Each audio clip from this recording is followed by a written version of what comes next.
بسم الله الرحمن الرحيم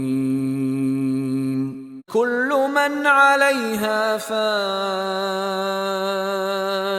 ويبقى وجه ربك ذو الجلال والإكرام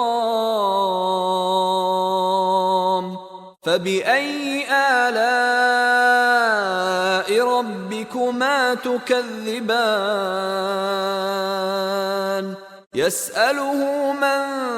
في السماوات والأرض كل يوم هو في شأن فبأي آلاء ربكما تكذبان سنفرغ لكم أيها الثقلان فبأي آلاء ربكما تكذبان يا معشر الجن والإنس إن استطعتم أن تنفذوا من أقطار السماوات والأرض فانفذوا لا تنفذون إلا بسلطان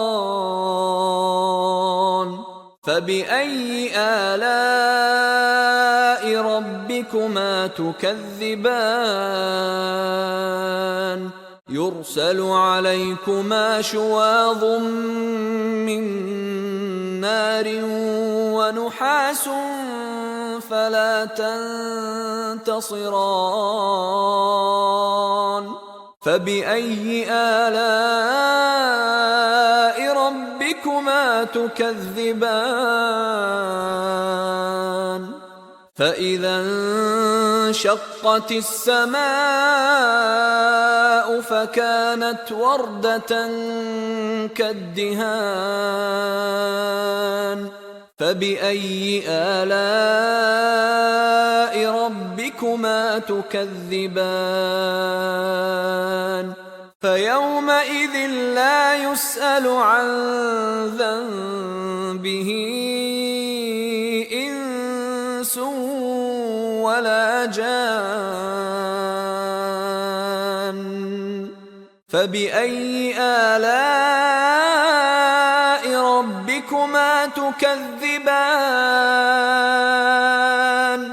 يعرف المجرمون بسيماهم فيؤخذ بالنواصي والأقدام فبأي آلاء ربكما تكذبان هذه جهنم التي يكذب بها المجرمون يطوفون بينها وبين حميم آن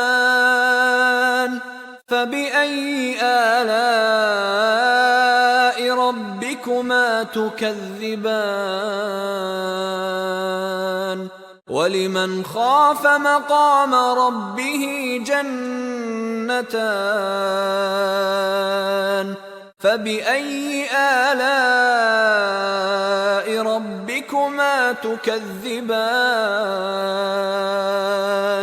ذواتا أفنان فبأي آلاء ربكما تكذبان